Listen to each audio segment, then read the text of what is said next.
Olá pessoal, tudo bem com vocês? Me contem como é que vocês estão, tudo bem, tudo sob controle?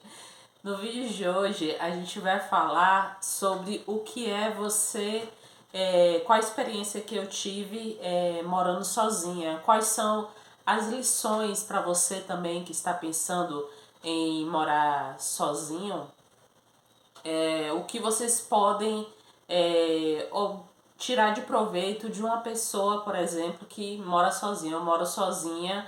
É claro que eu fiquei um período casada, mas o período, assim, se for somar dos anos que eu moro sozinha, é aproximadamente uns 10, 15 anos morando sozinha. Então eu vim trazer nesse vídeo um pouco da minha experiência para vocês na realidade que estão pensando em sair de casa, porque o relacionamento com os pais ou com os irmãos está se desgastando muito, ou simplesmente porque vocês querem sair de casa para ter a sua independência, né? Isso também é importante. Você se planejar para ter sua independência, isso é muito bom. Então eu coloquei aqui no meu caderninho, né, porque para não se esquecer, né, porque eu não posso, não tenho como anexar, eu ainda não estou muito familiarizada com a tecnologia, né, então não tem como eu ainda não aprendi a lançar no vídeo, mas eu anotei aqui para ir falando para vocês. No total, são 7 tópicos que eu separei para mencionar com vocês o quão bom é você ter sua independência e você ter condições sim de morar sozinho. As suas vantagens e suas desvantagens.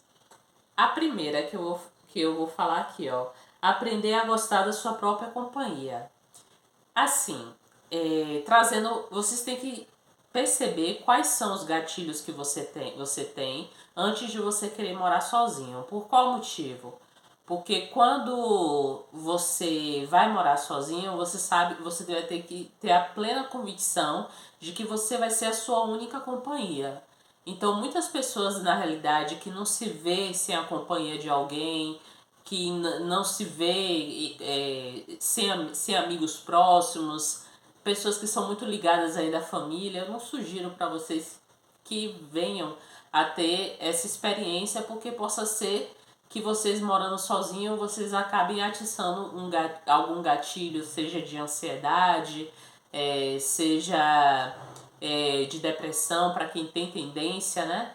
Então, eu já não sugiro tanto para essas pessoas, né, a morarem sozinho. Mas foi muito duro para mim, ao longo da minha vida, gostar da minha própria companhia, porque muitas vezes fui muito dependente emocional. Eu realmente confesso que eu tenho essa tendência, né? A ser dependente emocional. Porque assim, eu não tenho contato com minha família, né? Por motivos religiosos, como eu falei nos vídeos anteriores. Então, eu já tive a experiência, por exemplo, de estar emocionalmente ligada assim, de tomar café da manhã, de sempre estar na casa de vizinho. E no final das contas, pelas experiências que eu tive, isso não foi nada legal. Porque no final das contas, quando acontece uma divergência, quando você precisa se distanciar, aí esses vizinhos sabem, por exemplo, de tudo da sua vida, e aí vira um bafafá, uma conversação. Então, a experiência que eu tive em relação a conviver, frequentando uma casa de vizinhos, abrindo sobre minha vida, né? Isso daí eu não acho legal. Hoje em dia mesmo, quando eu passo, né, aqui pela minha vizinhança, é só bom dia, boa tarde, né? Só cumprimento mesmo, né? E limito o máximo de conversa possível. A autonomia emocional. A autonomia emocional é quando você, na realidade, percebe que você precisa somente de você para realmente resolver questões burocráticas. Você não vai poder se desesperar, né? Por exemplo, às vezes você morando sozinha, se você não tiver apoio de ninguém, você vai saber que você é a única responsável para pagar o seu aluguel. E quando você ficar desempregado, você tem que ter uma reserva de emergência para você, o período que não estiver trabalhando, quitar o seu aluguel. Então, isso da realidade, se você não tomar muito cuidado, lhe desestabiliza e isso pode acarretar sérios problemas, né? Então, realmente, para você que está pensando em morar sozinho, realmente você tem que fazer bastante planejamento em relação a isso. Nunca sair de casa, por exemplo, da casa dos seus pais, de cabeça quente, né? Você sempre fazer planejamento. Quando eu saí da casa dos meus pais, por exemplo, eu ia até a capital, colocava currículo, e aí quando a empresa me chamou, aí foi um momento que eu me desvinculei da casa dos meus pais para poder trabalhar na capital já tendo um emprego garantido. E aí, quando o período que eu trabalhei, nesse período de transição, eu também tive que ter o apoio dos meus pais para poder me ajudar a inicialmente comprar uma geladeira, comprar um fogão, um gás, né? Então, se vocês pretendem, por exemplo, sair da casa dos seus pais, seria interessante você ter esses itens básicos, que é uma geladeira, um fogão e um gás, que é o item essencial. Cama, na realidade, só é você jogar um edredom e você dorme no chão, bota um papelão, entendeu? E vai reconstruindo a sua vida aos poucos. Tudo que está mobiliado hoje na minha casa foi com muita luta, foi com gastos anotados no papel, tudo direitinho, para que hoje eu pudesse ter o privilégio, por exemplo, de ter a minha casa mobiliada. A economia, em terceiro lugar, a economia tem que ser consciente. Consciente em que sentido? Você sabe que você mora sozinha, né? Que você precisa pagar o aluguel, você precisa guardar dinheiro para o imprevisto. Então, você precisa não exagerar, por assim dizer. Você não pode exagerar, você não pode gastar deliberadamente. Vou gastar o que tiver de gastar e mês que vem a Deus dará. Eu já passei por uma situação dessa e confesso para você que ainda bem que na minha cidade tem aquele local que você vai até lá, né? Comer comida de R$ 1. Porque nessa história, quando eu acabei gastando deliberadamente, né, e jogando pra cima assim, no mês seguinte eu passei perrengue. Então, quando vocês morarem sozinhos, vocês têm que separar o dinheiro do lazer, vocês têm que separar o dinheiro de absolutamente tudo. E assim, muitos falam, você tem que fazer reserva de emergência. É uma coisa que eu, com 35 anos de idade, nunca consegui ter, que é reserva de emergência. Porque as pessoas ficam dizendo, reserva de emergência tem que ser com 10 mil reais, 1.500. Gente, o meu orçamento, né, ele é tão apertado, mas tão apertado, que o máximo que eu consigo guardar numa reserva de emergência é R$ 100. E esses R$ 100, na realidade, me tira do sufoco, né? Esses R$ 100 realmente me ajuda muito. O quarto lugar é limite com vizinhos e conhecidos. Eu acho que eu já mencionei, né, no tópico 2, que é a autonomia emocional. E realmente essa é a importância, né, de você limitar a conversa. Por exemplo, como eu não lavo roupa na minha casa, eu lavo numa lavanderia porque é mais econômico e mais barato. Aí o que é que acontece? Teve um dia que eu fui chegando em casa, aí um conhecido assim na rua, né, que é amigo dos vizinhos, aí chegou até a mim e falou assim: vem cá, Aurora, quanto foi que você gastou para poder lavar essa roupa?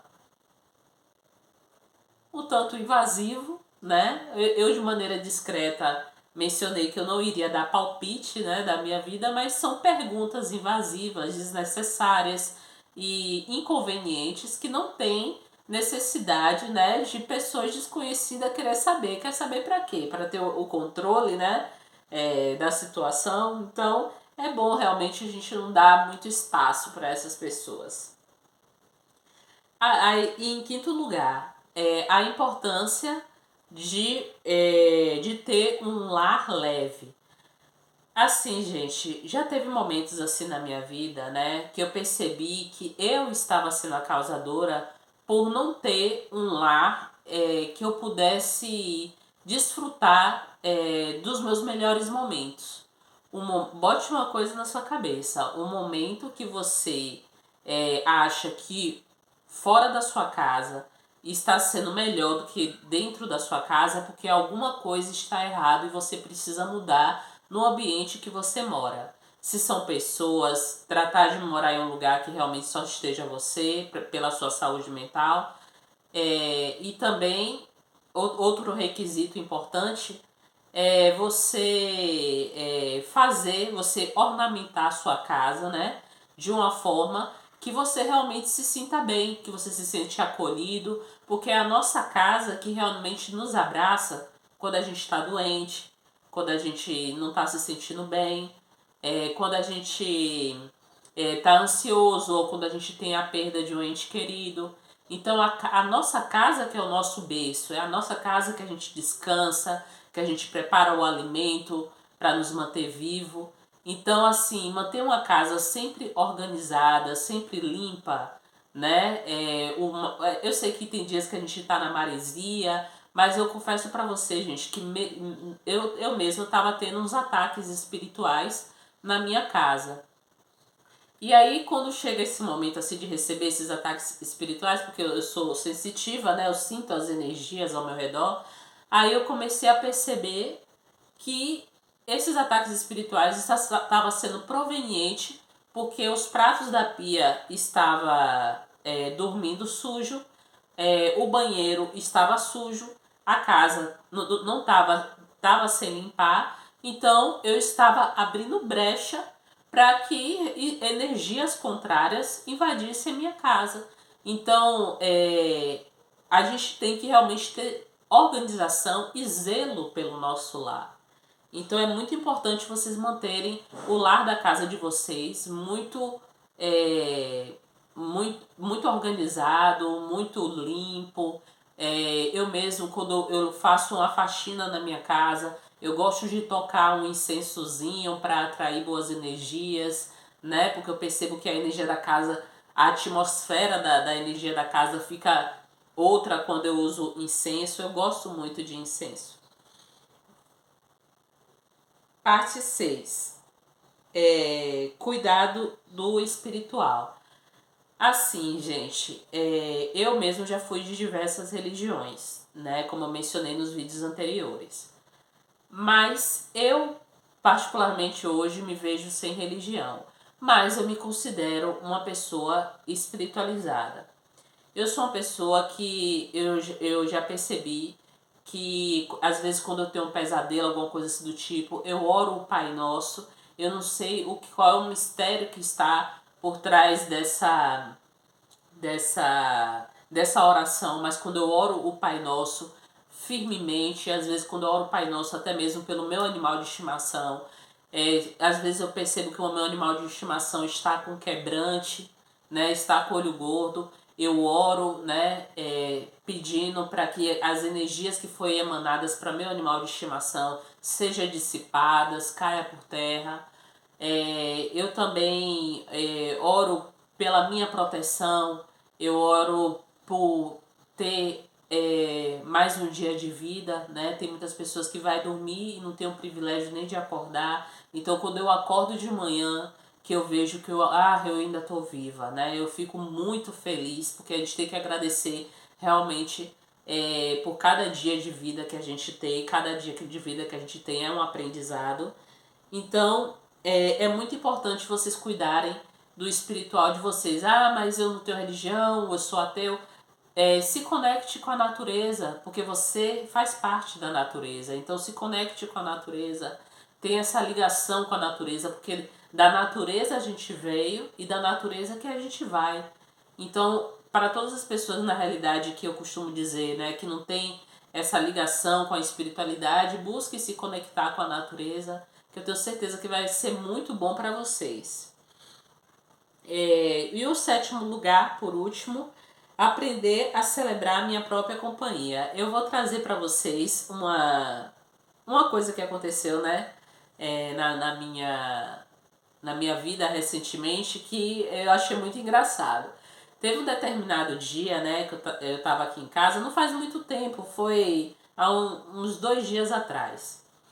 Eu queria, porque queria ir pro shopping, mas eu não tinha dinheiro para ir pro shopping, né? Eu não tinha nem dinheiro para comprar um cafezinho de R$ 2,50, eu não tinha dinheiro para ir pro shopping.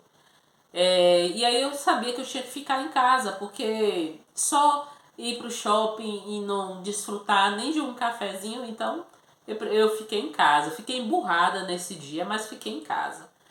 E aí depois eu parei e raciocinei. Aí você vê com aqueles pensamentos de escassez. Ah, porque eu não tenho, porque eu não tenho. Aí depois eu pesquisando alternativas positivas na internet, né? Eu pesquisando alternativas positivas para você fazer quando está entediado. Aí eu vim descobrir que o meu cérebro, ele estava em busca de prazer. E esse prazer que eu estava buscando era um prazer que envolvia gasto. Mas o prazer que o meu cérebro estava precisando não precisava necessariamente vir de dinheiro. Realmente, você tomando um banho, né, com algumas pétalas, alguma essência, para tomar um banho bem cheiroso, lavar o cabelo, ficar bonita. Eu mesmo fiz minhas unhas, não sei se vocês perceberam no vídeo, né? Fiz minhas unhas, retoquei a raiz do meu cabelo, cuidei da minha pele. E foram prazeres que eu estava proporcionando para mim, que eu vi que eu realmente estava no caminho certo e não precisava necessariamente gastar. Também assistir filmes, eu não tenho essa assinatura, né? Para assistir filme pago na internet. Então eu busquei um filme gratuito, né, com tema espiritual, baseado em fatos reais, no YouTube, e comecei a assistir o filme e finalizei meu dia muito plena, né, muito tranquila. Então, basicamente essa experiência que eu tive, né, morando sozinha, que eu queria passar para vocês, né, para todas as mulheres que estão me assistindo nesse momento, que também pretende desfrutar da sua própria companhia, porque uma coisa que vocês precisam ter muito em mente é que quando vocês forem morar sozinhos, a única companhia que vocês vão ter quando vocês estiverem doentes, que vai ter que cuidar de vocês mesmo, são vocês e vocês mesmos, né? Às vezes quando eu percebo mesmo, quando eu tô prestes a ficar doente, a primeira coisa que eu faço é preparar uma marmita de uma semana, deixar as marmitas tudo congelada durante uma semana. Aí o que acontece? Eu adoeço, obviamente, né? Porque eu tô começando a sentir, né, que eu tô pegando a virose, aí eu vou, deixo tudo pronto, né? E aí realmente eu fico nesse período reclusa e depois eu volto a ter minha rotina normal. Gente, muito obrigada, né, para vocês que chegaram até aqui, né, nesse vídeo. Eu só tenho a agradecer. Muito obrigado pelos 9 inscritos no canal, né? Eu fico muito feliz por vocês estarem participando do meu canal. Para os que estão chegando agora, não deixe de se inscrever, de comentar, curtir, compartilhar, porque a participação de vocês é muito importante para mim.